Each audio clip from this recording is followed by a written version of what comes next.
मतलब क्या बोल सकते हैं, कड़ा डिसीजन होगा, क्योंकि मुझे लगता है कि उन सब में कुछ बेहतरीन है, तभी सब अपने अपने प्लेटफॉर्म पे आगे हैं। और आगे ही नहीं है, वो आदर्श हैं हम सभी भोजपुरी परिवार के लिए, समाज के लिए। तो मैं सभी लोगों से कुछ ना कुछ सीखता हूँ, और मैं सबको अपना आदर्श मानता हूँ, सबको अपना बड़ा भाई मानता हूँ। और मुझे तो एक ही बात लगता है कि भोजपुरी में एक चाय पिलाने वाला स्पॉट बॉय से लेके और एक स्टार तक ये पूरा परिवार है, और बिना परिवार के सहयोग के आप आगे नहीं चलते। लेकिन काफ़ी द्वंद्व युद्ध भी होता है जो म्यूजिक इंडस्ट्री है। भोजपुरी फिल्म की बात करें, गाने की बात करें, तो हर कोई एक दूसरे पर आरोप लगाता है किसने मेरा गाने को चोरी किया या कॉपी कर रहा है। तो क्या कहना चाहेंगे उस चीज़ के बारे में, वो कितना गलत मानते हैं? सर देखिए, द्वंद्व होना, ये जो चीज़ें हैं जिसको आप बोलते हैं द्वंद्व होना, ये द्वंद्व नहीं है। कारण क्या है, हर एक व्यक्ति इंडस्ट्री में दिन रात पसीना इसलिए बहा रहा है कि हमें भी कुछ मिले, हमें भी कुछ मिले, हम भी कुछ मेहनत करें, हम भी आगे बढ़ें।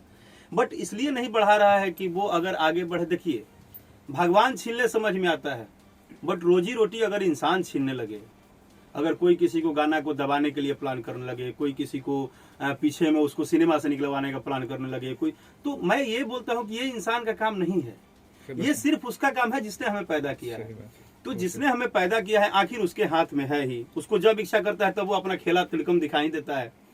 तो फिर हमें क्या जरूरत है, हम तो एक परिवार हैं, हम तो एक भाईचारा है, सब एक जीवन लेके आए हैं, कब कौन कहाँ चला जाएगा किसी को पता भी नहीं है। तो जब इतना प्यारा सा जीवन मिला है तो हमें, आप देखिए ना सर, हमारे अलावे भी तो इंडस्ट्रीज है, हमारे अलावे भी तो इंडस्ट्रीज है, भोजपुरी के अलावे साउथ है, हिंदी है, सब इंडस्ट्री में देखिए किसी हीरो की फिल्म चलती है तो एक बड़ा हीरो आते हैं, घड़ी सरप्राइज करते हैं, ब्रासलेट सरप्राइज करते हैं, वो बोलते हैं, उनका पोस्ट करते हैं और अच्छा आगे बढ़िए।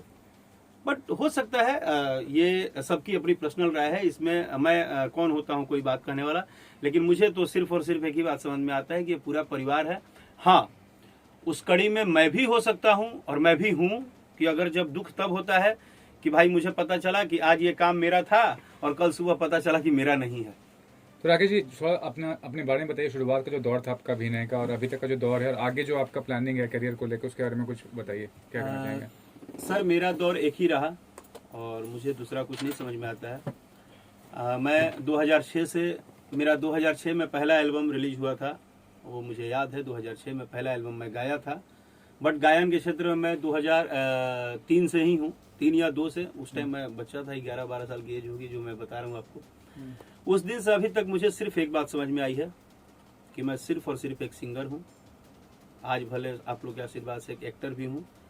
इसके अलावा सर मुझे कुछ नहीं समझ में आता है कि क्या हुआ।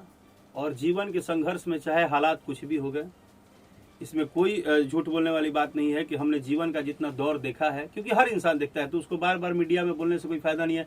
क्योंकि लोग आजकल कमेंट में नीचे गाली भी लिखते हैं कि भाई ज्यादा भावनात्मक करके क्या चाहते हो, भावना बटोरना चाहते हो। आजकल ये नया नया ड्रामा हो गया है ना भाई, लोग इंजीनियर भी तो हो गए हैं दिमाग के।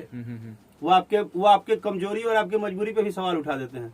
तो मुझे कमजोरी मजबूरी नहीं सुनाना है, लेकिन मुझे एक बात बोलना है कि ऑलवेज माँ सरस्वती का रिस्पेक्ट है, और माँ वैष्णो देवी महादेव जिसने पैदा किया है, और मेरे ब्लड में बस एक ही चीज़ है, वो है सरगम और संगीत।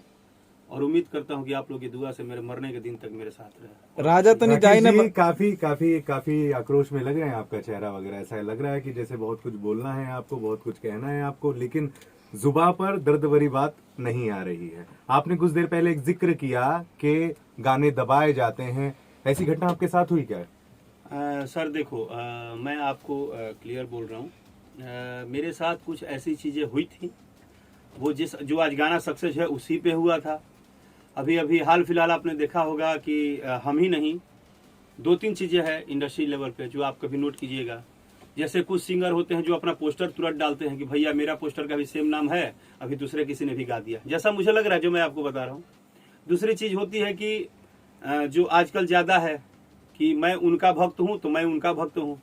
सर ये पहली बार हुआ कि कलाकारी में जिसको कि लोग बोलता था कि कलाकार 7 समुद्र पार भी एक होता है, मतलब सुर और संगीत जो होता है इसमें कोई भी किंतु परंतु नहीं होती है। बट कहीं ना कहीं आज है हालात जो हैं कि अब अगर राकेश मिश्रा ने अपनी दर्द भरी बातें लाइव में आके कह दी तो लोग बोलते हैं कि हाँ हाँ हर बार रोआ तो हर गाना हिट हो जाए।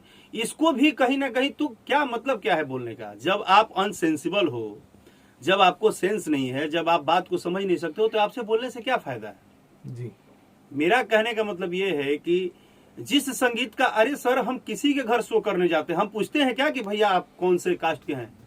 वो तो सीधे बोलते हैं, उनकी औरत सीधे बोलती है बेटा आवो घरे आवो, उनकर माई सीधे कहली बबू आवो दूध रोटी खा लो।